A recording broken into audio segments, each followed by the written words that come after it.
I gave Claude, Lovable, and Gemini the exact same brief, which was build me a mini web app that I can sell for $7 to $17 by the end of the day.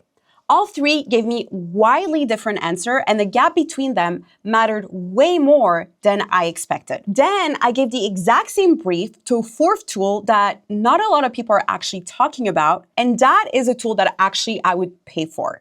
So I'm gonna save it for the end. So today I'm gonna walk you through each of these four tools, the four AI tools, and I'm gonna actually also show you what it actually gave me, where it fell short, and the one that actually I would pay $200 a month for if I had to keep a single subscription. Now, I'm not getting paid for any of these tools. I run a digital product business where I sell mini web apps, and I use these apps every single day. All right, so let's get through it. So here's the brief that I gave each of these AI models, word for word. I want to build a mini web app for women with ADHD who are feeling stuck and overwhelmed. The product should be a reset tool that gives them a 60-second step-by-step action plan when they're frozen and unable to make decisions. Help me flesh out what to build, what to include, and how to launch it. I want to sell this tool for anywhere between $7 to $17. So same brief, 4 different tools. I'm making my judgment call based on 2 things. So whether each tool actually understood the brief, the overall plan that it provides me, and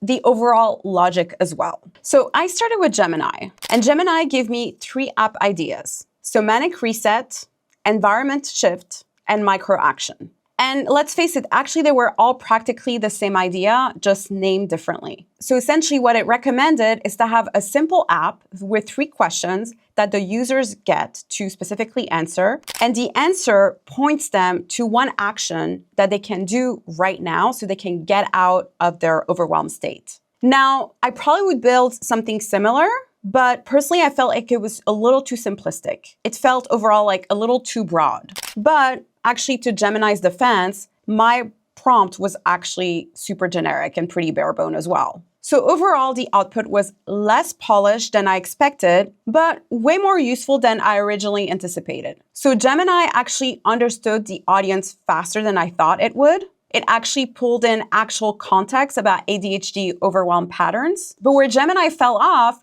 was actually with the strategic layer. The product specs was good to start with, but the launch advice was way too aggressive. So what I recommended that I do is that I record a simple TikTok video that is a relatable video about how perhaps I struggle with ADHD and how yesterday, for instance, I started my computer for 2 hours wanting to cry because I couldn't pick a task. So as a result, I built this 60-second tool to help me unfreeze my brain. Now, it's not a horrible idea, but it would take a little bit more than that to get traction on TikTok. And also, the advice that it gave me about what to post on Threads and X was super generic. It didn't really give me insights on what I actually should post to start getting traction and views to my sales page. Now, I also tried using Gemini to write the actual prompt that I would paste into Lovable. And the prompt was okay, but it actually was missing the structural details that Lovable needs to build a clean front-end mini web app. So actually, I had to rewrite it myself. So where Gemini actually wins for me is with its research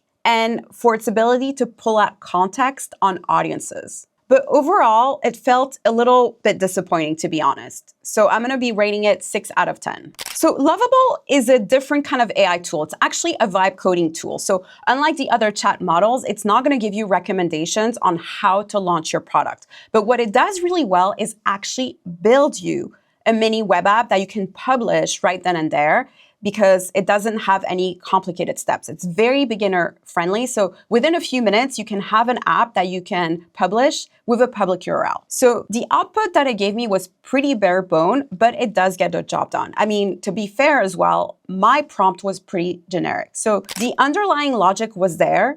The app actually took the brief and did the basics, just the way I asked. So where Lovable really wins for me, and this is something that other tools struggle with, is that it really has a good user experience.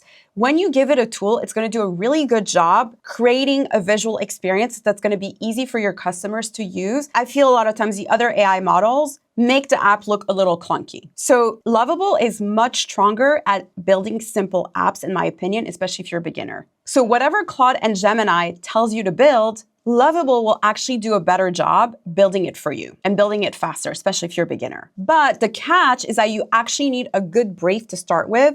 Otherwise, Lovable just gives you a very generic mini web app. So if you paste a super generic prompt, Lovable is going to output a random app. So the leverage is not in the build itself, it's in the actual brief and prompt that you give it originally. So I'm gonna rate Lovable 7 out of 10 because really it's more of a build tool and it's really powerful actually. And then 3 out of 10 if you give it a super vague prompt. Now Claude, specifically Claude Sonnet 4.6. So I gave it the exact same brief.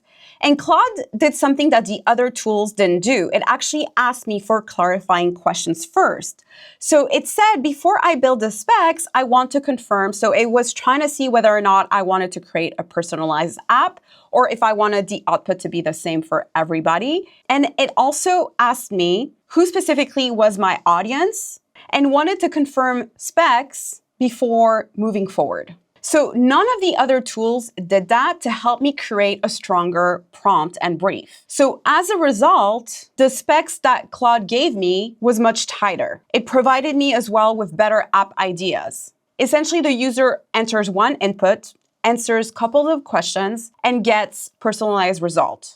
It also told me exactly which features to cut because it would slow down the user experience. And it also gave me some ideas as to what include in my sales page above the fold and below the fold. And then when I asked Claude to write me a prompt so I could build it on Lovable, it gave me a thorough 600-word brief that was specific enough to paste straight into Lovable. And I gave that brief to Lovable after, and Lovable built me a working app within just a few minutes. I tested it and it actually worked. And the launch advice was the part that actually blew my mind because Claude wrote me 3 specific thread posts, a permission post, a story post, and a demo post. The story post specifically asked me what real moment from my life would resonate with my audience. And instead of making something up, it actually pointed me back to my actual life and my actual experience. So Claude does a really good job being your strategic partner and Lovable's the builder. Now, yes, you can definitely build on Claude, but it can get a little bit more complex simply because Claude doesn't give you the ability to upload your files directly on a server. You have to do that manually. But if you combine Claude and Lovable and you're a beginner, you can get a mini web app live in just a few minutes. And really, I recommend that stack when you're just starting out. Rating is 9 out of 10. And really quickly, if you want the exact prompts that I run through for each of these AI chat models, so you stop guessing which one to open for which task, they're actually inside my AI Profit Lab membership. Link is in the description. All right, so back to the rating and the tool that I haven't shown you yet. Manus. So for most people watching this, you might have not heard of Manus yet, and that's the point. And I'm gonna cover one more tool after called Rork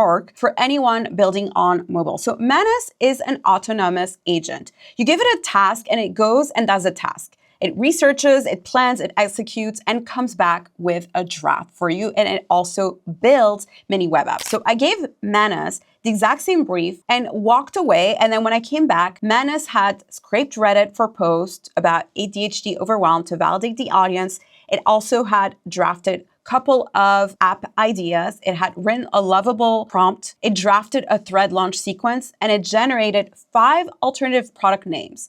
So all from one prompt and a few minutes of unattended work. The output wasn't as tight as Claude's output. So the Reddit research was less curated than if I had done it myself with Perplexity. The Lovable prompt was actually way wordier than it needed to be, and the thread posts were a little slightly off tone. But what broke me is that it did everything from A to Z without needing my input as much. So Claude is what I would use if I'm actively building this, and Claude is very powerful. But Manus is actually completely overlooked because it's super beginner friendly and it helps you create a decent draft. Also, where Manus wins is that it's able to stack multiple projects and work on multiple things at once. So I can let Manus do a first pass on 3 projects while I'm on calls or even sleeping. And that's the part that Claude can't replicate yet because it still needs your output. And there's also one more thing that actually separates these tools, and it's how they handle authentication and database. So with Claude and Gemini, yes, you can absolutely do it, but it's definitely more advanced. With Lovable, you can sync up Supabase, and that will help you with handling login and stored data, but that's a third-party tool.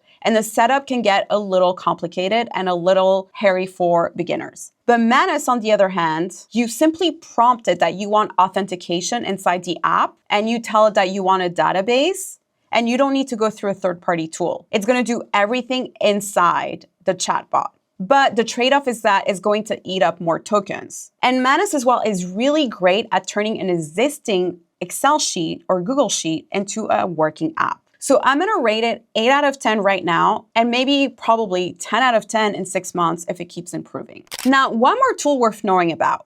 So Rork is a vibe coding tool like Lovable, except it actually builds actual mobile apps from a prompt. So I gave it a version of the same brief and asked for a mobile reset tool. It built something that felt more native and that was specific for mobile. And it was quite easy to use. So it felt overall more premium because the design was more polished. And because it felt more polished, people would pay more for it. The catch is that it does use a lot of tokens. And I also recommend that you don't jump into Rork with a very basic prompt. It's best to go on Claude first, or even get your first generic app on Lovable before moving to Rork. So in my opinion, Rork is best if you already have a good app idea that's been validated, and you also have a little bit more of technical knowledge. I don't think it's quite beginner friendly yet, but it is a tool definitely worth experimenting with. So the rating that I give it is a 7 out of 10, and also doesn't work for all products. So here's the verdict. If I had to keep one subscription, it actually would be Claude, because the rating doesn't do justice as to how much I use Claude for my business on a day-to-day. And if I'm honest with you, a year from now, setting up these tools is going to be much easier. It's just each of these tools have different expertise, if you will. So Claude is very robust, but when it comes to building AI artifacts, I do think you need to be a little bit more advanced, and I do think Lovable and Manus do a better job with that. So Claude is a great thinker, Lovable's your builder, and Manus is almost your executor that helps you go from A to Z and can also help you flush out an app with authentication and a database. Gemini is good for design and research. So people who learn how to use all the different AI models in the right way and are playing around to understand what are the pros and cons of all these different AI models, they're the ones who are going to be ahead 6 months from now, a year from now. Because we're no longer in a game of should I use Claude or ChatGPT. Prompting is important, but also understanding the strength and weaknesses of each AI chat models makes all the difference. So if you can only keep one subscription right now, I really recommend to keep Claude. And if you can keep 2, I would also add Manus. With Lovable, you can actually publish a lot of mini web apps with their free plan, especially if you're doing something quite simple. Manus is quite robust and can help you build more advanced apps. And then Gemini with Google Labs, simply because you can build really professional mockups using Gemini and Flow and Stitch. So I absolutely love Google Labs when it comes to design. So what does this mean for you? Well, pick the tool that does the part of the work you need most. For me, that part is strategic and structural thinking. But for you, it might be writing or research or autonomous execution. So test all 4 on a real task you actually need done.